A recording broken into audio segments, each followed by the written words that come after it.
డీలిమిటేషన్పై CM Revanth రెడ్డిది అసత్య ప్రచారమని BJP విమర్శించింది. Hybrid విధానంలో నియోజకవర్గాల పునర్వ్యవస్థీకరణ అంటూ ముఖ్యమంత్రి అసంబద్ధమైన అర్ధరహితంగా మాట్లాడుతున్నారని రామచంద్రరావు, లక్ష్మణ్, మహేశ్వర్ రెడ్డి ఆక్షేపించారు. ఆయన రాజ్యాంగం తెలుసుంటే ఈ విధంగా మాట్లాడు.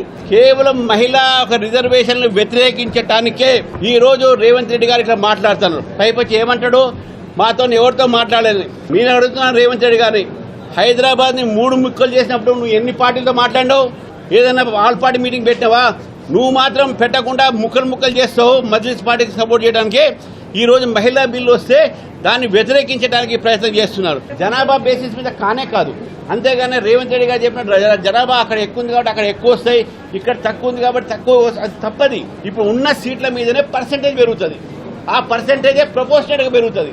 2011 సెన్సస్ మీదనే చేస్తాం. For the people by the people కాదు. డెమోక్రసీ అంటే by the money, for the money, of the money గా మార్చేస్తున్నారు మీరు. అంబేద్కర్ గారు చాలా స్పష్టంగా ఒక వ్యక్తి, ఒక ఓటు, ఒక విలువ అంతా సమానం. ఇది పార్లమెంట్ ప్రజాస్వామ్యానికి పునాది. కానీ దాన్ని తిరిగేసి ముఖ్యమంత్రి రేవంత్ రెడ్డి గారు డబ్బున్నటువంటి వాళ్లకు ఓటు విలువ ఎక్కువ, కాబట్టి సీట్లు ఎక్కువ అని కొత్త ప్రతిపాదన హాస్యాస్పదంగా ఉన్నది. ఎస్సీ ఎస్టీ సీట్లు కూడా పెరిగే అవకాశం ఉంది అసెంబ్లీలలో, పార్లమెంట్ లో. మహిళలు అంతమంది ఎంపీలు ఎందుకు, ఎస్సీలు ఎందుకు అంతమంది ఎంపీలు, ఎస్టీలు ఎందుకు అంతమంది ఎంపీలు అనే విధంగా పైపెచ్చి వాళ్ళ బోడిగుండుకు మోకాలకు లెంక పెడుతున్నారు.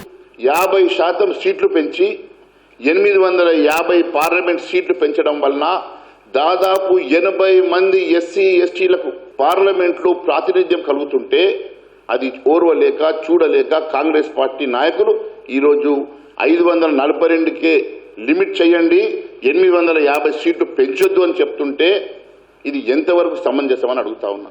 మీరు మహిళా రిప్రజెంటేషన్ కోరుకోవడం లేదా? మరి హైబ్రిడ్ పాలసీ దానికి ఒక టెక్నికాలిటీ లేదు, ఒక చట్టబద్ధత లేదు. భారతీయ జనతా పార్టీ పైన బురద జల్లే ప్రయత్నం చేస్తా ఉన్నారు. స్టాటిస్టిక్ ప్రకారం నేను ఛాలెంజ్ చేస్తా ఉన్నాను రేవంత్ రెడ్డి గారికి. నేను చెప్పే మాటలు ఏ ఒక తప్పున్నా నేను దేనికైనా సిద్ధం, ఓపెన్ డిబేట్ కి సిద్ధం. కొత్త డీలిమిటేషన్ ప్రొసీజర్ వల్ల సౌత్ ఇండియాకి లాభం జరుగుతున్నది. నేను ఆధారాలతోటి నేను ప్రూవ్ చేయడానికి సిద్ధంగా ఉన్నా. ఈ డిబేట్ కి నువ్వు సిద్ధమని అడుగుతా ఉన్నాను.